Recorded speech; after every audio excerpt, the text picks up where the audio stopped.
اعوذ باللہ من الشیطان اللعین الرجیم بسم اللہ الرحمن الرحیم۔ السلام علیکم یا علی مدد۔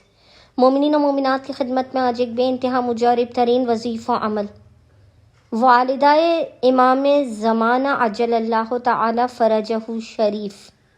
کی والدہ بی بی نرجس خاتون کا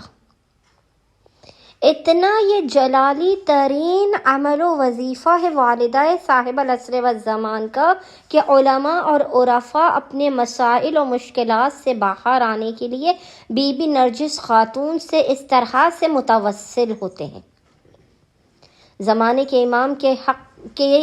کی والدہ کے حق کا واسطہ دے کر جب آپ اس عمل و وظیفے کو کریں گے تو خود قائم آل محمد آپ کی مدد کے لیے آئیں گے۔ اتنا یہ مجرب ترین تاریکی شب میں آدھی رات کو کیا جانے والا بی بی نرجس خاتون کا عمل ہے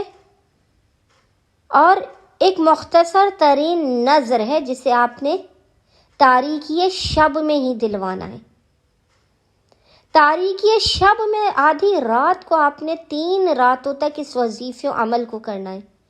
کسی بھی 3 راتوں تک جب آپ شدید پریشانی اور مصیبت میں گرفتار ہو، جب حلق میں آ کر کوئی آپ کی مصیبت اٹکی ہوئی ہو، آپ مسائل کے پہاڑ تلے گھرے ہوئے ہوں، حاجتیں قبول نہ ہو رہی ہوں، مالی پریشانیوں تنگ دستی کا شکار ہو، بیٹیوں کی شادی میں رکاوٹ ہو، کوئی مسئلہ ہو، آپ اس وظیفے عمل کو بی بی نرجس خاتون کے 3 راتوں تک لگاتار کیجیے، تاریکی شب میں، خلوت میں، تنہائی میں۔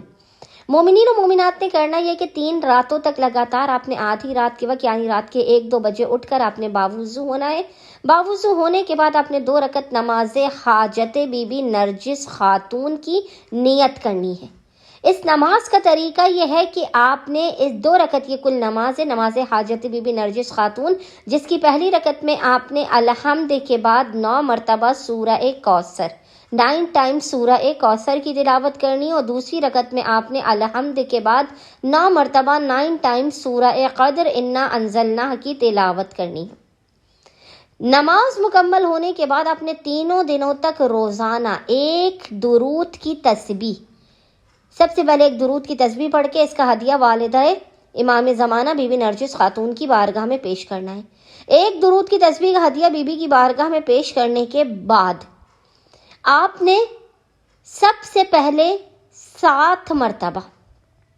7 ٹائمز سورہ قدر کی انا انزلناہ کی تلاوت کرنی ہے، 7 ٹائمز سورہ اخلاص قل هو اللہ احد کی تلاوت کرنی ہے، اور 7 ٹائمز ہی آپ نے سورہ الحمد کی تلاوت کرنی ہے۔